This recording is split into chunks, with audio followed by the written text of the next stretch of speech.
един тест за 30 дни. Няма да е лесно, но ако положите усилие, изцяло ще промени живота ви за по-добро. През 17 век сър Айзак Нютон, английският математик и натурфилософ, ни е дал естествените закони на физиката, които са еднакво приложими за хората, както и за движенията на телата във Вселената. И един от тези закони гласи: за всяко действие съществува равно противодействие. Казано по прост начин, както се отнася за вас и мен, означава, че не можем да постигнем нищо без да платим цената. Резултатите от 30-дневния експеримент ще бъдат в права пропорционалност на усилията, които сте вложили. За да бъдете лекар, трябва да платите цената с дълги години образование. За да бъдете успешни в продажбите, и помнете, че всеки от нас успява в живота до толкова, доколкото има способност да продава на семейството идеите си, да продава предимствата на добрия и честен живот на децата си и, разбира се, самата професия на продаване. Но за да успеем да продадем начина си на добър живот, трябва да сме готови да платим цената. Каква е цената? Всъщност е няколко неща. Първо, цената е емоционално и интелектуално да разберем, че буквално се превръщаме в това, което мислим, и че трябва да контролираме мислите си, ако желаем да имаме контрол над живота си. Напълно да разбираме, че колкото посеем, толкова ще поженем. Второ, да премахнем оковите на съзнанието си и да му позволим да се извиси до степента на божествено предназначение. Осъзнайте, че границите ви са наложени от вас самите и възможностите днес са огромни, отвъд вярата. Трябва да се извисите над тесноградата с прихавост и предразсъдъци. И трето, да използвате целия си кураж да се накарате да мислите позитивно за проблема си, да определите ясна и категорична цел за себе си и да позволите на невероятния си ум да мисли за тази цел от всички възможни ъгли, да оставите въображението си да действа свободно над много вероятни решения. Да откажете да повярвате, че има достатъчно силни възможности, които да предотвратят постигането на целта. Да действате веднага и решително, когато курсът ви е ясен, и постоянно да сте наясно с факта, че в този момент стоите насред собствения си акър от диаманти, както го е нарекал Ръсел Конуел. Като четвърто, пестете най-малко по 10% от всичко, което изкарвате. Също помнете, че каквато и да е сегашната ви работа, има страхотни възможности, ако сте склонни да платите цената. Нека припомним важните точки на цената, която всеки от нас трябва да плати, за да има невероятен живот. Той, разбира се, си струва всяка цена. Първо, мисъл. Ще се превърнеш в това, което мислиш. Второ, въображение. Помни думата въображение и позволи на съзнанието ти да се извиси. Трето, кураж. Концентрирай се върху целта си всеки ден. Четвърто, спестяване. 10% от това, което печелиш. Пето, действие. Идеите са безполезни, ако не действаме според тях. Сега ще очертая 30-дневния тест, който искам да направите, като имате предвид, че няма какво да загубите, ако направите теста, но може да спечелите всичко. Две неща могат да бъдат казани за всеки човек. Първо, всеки от нас иска нещо. И второ, всеки от нас се страхува от нещо. През следващите 30 дни следвайте тези стъпки, докато постигнете целта си. Искам да напишете на един лист какво желаете най-много.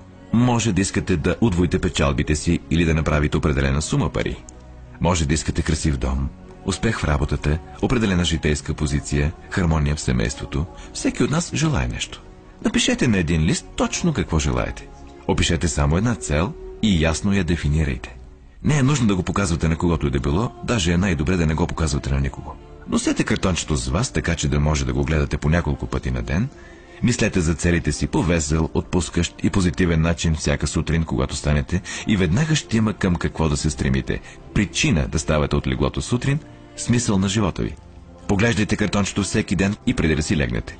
Докато го гледате, помнете, че ще стане това, за което мислите, и тъй като мислите за целта си, ще осъзнаете колко скоро ще я постигнете. Всъщност, тя е ваша в момента, в който я напишете и започнете да мислите за нея. Вижте изобилието около вас, което наблюдавате всеки ден на път за работа. Имате право на това изобилие, колкото всяко друго същество. То е ваше, ако го поискате. Сега стигаме до трудната част. Трудна, защото обяснява създаването най-вероятно на чисто нов навик. Новите навици не се формират лесно, но веднъж изградени ще ви преследват до края на живота ви. Спрете да мислите от какво ви е страх. Всеки път, щом неприятна или негативна мисъл ви дойде на ум, заменете я с мисловната картина на позитивна и заслужаваща си цел. Ще има моменти, когато ще искате да се откажете. По-лесно е за човек да мисли негативно, отколкото позитивно. Затова само 5% успяват. Започнете да мислите за себе си като част от тази група. За 30 дни трябва да поемете контрол над съзнанието си. То ще мисли само за това, което му позволите. През всички от 30-те дни на този тест правете повече, отколкото трябва. Като допълнение на веселата позитивна перспектива, давайте повече от себе си, отколкото досега. Правете това, знаейки, че това, което получавате в живота, ще бъде в права пропорционалност на това, което сте дали. От момента, в който си поставите цел и я задействате, вие вече сте се превърнали в успешна личност. Вече се намирате в рядката и успешна категория хора, които знаете къде са тръгнали. От всеки 100 човека, вие принадлежите на първите 5. Не се безпокойте прекалено много как ще постигнете целта си. Оставете това изцяло на сила по-висша от вас. Отговорите ще дойдат по своя воля в правилното време. Това, което трябва да знаете, е къде отивате. Запомнете тези думи от притчата на планината и ги помнете добре. Дръжте ги близо до себе си по време на месечния тест. Питай и ще ти бъде дадено. Търси и ще намериш. Почукай и ще ти отворят. Защото всеки, който пита, получава. И който търси, намира. И който чука, му отварят. Толкова е невероятно и просто. Ако сте консултант, раздайте се както никога преди. Но не с трескав маниер, а със спокойна и весела сигурност, че добре отделеното време ще ви донесе изобилието, което искате и заслужавате. Независимо от работата си, вършете я както никога преди по време на 30-те дни. И ако сте се фокусирали върху целта си всеки ден, ще се възхитите и очудите на новия живот, който ще сте намерили. Доротея Бранде, изтъкнатата редакторка и писателка, открила това за себе си и го описва в книгата "Събуди се и живей". Цялата й философия е сведена до думите: действай така, сякаш е невъзможно да се провалиш. Тя е направила собствен тест с искреност и вяра и целият й живот бил променен от изумителен успех. Сега вие направете своя тест за 30 пълни дни. Не започвайте, докато не сте твърдо решени да издържите до край. Проявете упорство и демонстрирайте вяра. Упоритостта е просто друга дума на вяра. Ако нямате вяра, никога не бихте устояли. Ако се провалите през първите 30 дни, като с това имам предвид да бъдете затрупани от негативни мисли, трябва да започнете наново в продължение на още 30 дни. Постепенно новият ви навик ще се формира, докато видите себе си като член на онова прекрасно малцинство, за което почти нищо не е невъзможно. И не забравяйте картончето си.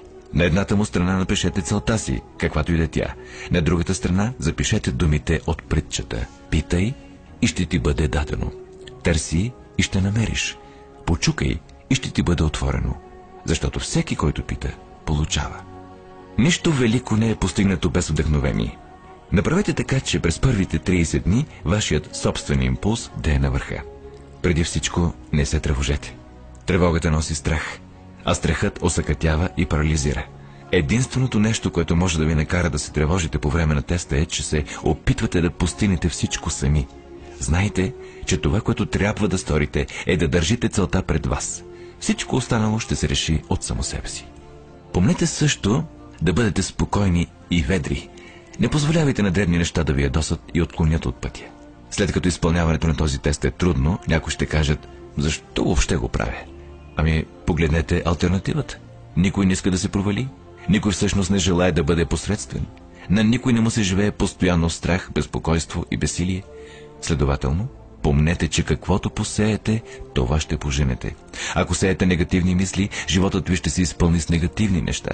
Ако сеете позитивни мисли, животът ви ще бъде весел, успешен и позитивен. Постепенно ще има тенденция да забравяте това, което сте научили току-що. Пускайте си този запис често. Напомняйте си какво трябва да направите, за да формирате този нов навик.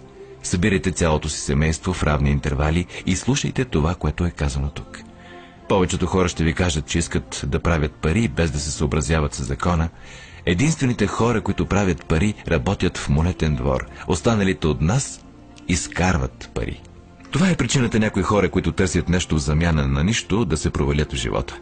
Единственият начин да се печелят пари е като дадеш на хората услуги и продукти, от които имат нужда и които са полезни. Обменяме времето и продукта или услугата си с парите на другия човек. Следователно, законът гласи финансовата ни полза да е правопропорционална на обслужването ни. Нашият успех не е резултат от печеленето на пари. Печеленето на пари е резултат от успеха и успеха е пропорционален на обслужването ни. Повечето хора виждат този закон наобратно. Те си мислят, че си успешен, ако печелиш много пари. Истината е, че можеш да печелиш пари единствено, ако си успешен. Това е като историята с човека, който седял срещу печката и си говорил: дай ми топлина и след това ще сложа дърво. Колко мъже и жени познавате със същото отношение към живота? Има милиони такива. Трябва да сложим горивото преди да очакваме топлина. По същия начин трябва да служим на хората преди да очакваме пари. Не се ангажирайте с парите. Служете на хората. Изграждайте, работете, мечтайте, създавайте. Направете това и ще видите, че няма граница за просперитета и изобилието, което ще дойде при вас. Просперитетът се основава на взаимен обмен. Всеки човек, който допринася за просперитета, трябва да просперира. Понякога наградата няма да идва директно от онези, които обслужвате, но трябва да дойде при вас от някъде, защото това е законът. За всяко действие съществува равно противодействие. Докато трае 30-дневният тест, успехът ви винаги ще бъде измерван от количеството и качеството на обслужване, което отдавате, и парите са критерий и мерило за това обслужване. Никой не може да стане богат, ако не обогати първо другите. Няма изключение на това правило. Някога да сте се замислили за този критерий? Интересен е. Веднъж разбрал изцяло този закон, мислещият човек може да предскаже съдбата си. Ако иска повече, трябва да служи повече на тези, от които получава възнаграждението си. Ако иска по-малко, трябва просто да намали това, което дава. Това е цената, която трябва да платите за това, което искате. Ако вярвате, че може да се обогатите, като заблуждавате околните, ще свършите, заблуждавайки единствено себе си. Може да отнеме известно време, но със сигурността, с която дишате, това, което сте дали, ще се върне при вас. Не правете грешката да смятате, че може да предотвратите това. Невъзможно е. Може да избягаме от човешките закони за кратко, но има по-велики закони, които не могат да бъдат сломени. Един известен лекар наскоро описа 6 стъпки, които ще ви помогнат да осъзнаете успеха. Ето ги. Първо, поставете си ясна цел. Второ, престанете да критикувате себе си. Трето, спрете да мислите за всички причини да не можете да бъдете успешни и вместо това мислете за причините, поради които можете. Четвърто, проследете отношението си назад до детството и открийте къде първо сте придобили идеята, че не може да сте успешни, ако това е начинът, по който разсъждавате. Пето, променете представата си за себе си, като напишете описание на човека, който искате да бъдете. Шесто, действайте в ролята на успешна личност, в която сте решили да се превърнете. Лекарят, написал тези думи, е известният психиатър от Западния бряг, доктор Дейвид Харолд Финк. Правете това, което експерти още от зората на историята са ви казвали да направите. Платете цената, като станете човека, който искате да бъдете. Съвсем не е толкова трудно, колкото да живеете безуспешно. Направете този 30-дневен тест, след което го повторете, след което го повторете отново. Всеки път той ще става по-голяма част от вас, докато се почудите как сте живели по другия начин досега. Живейте по този нов начин и портите на изобилието ще се отворят и ще излеят повече богатства, отколкото някога сте мечтали. Пари? Да, много пари. Но по-важното, ще притежавате спокойствие. Ще сте част от прекрасното малцинство, което води спокоен, весел, успешен живот. Започнете днес. Нямате какво да губите, но имате целия си живот да спечелите. Това е Ерл Найтингейл. Благодаря ви.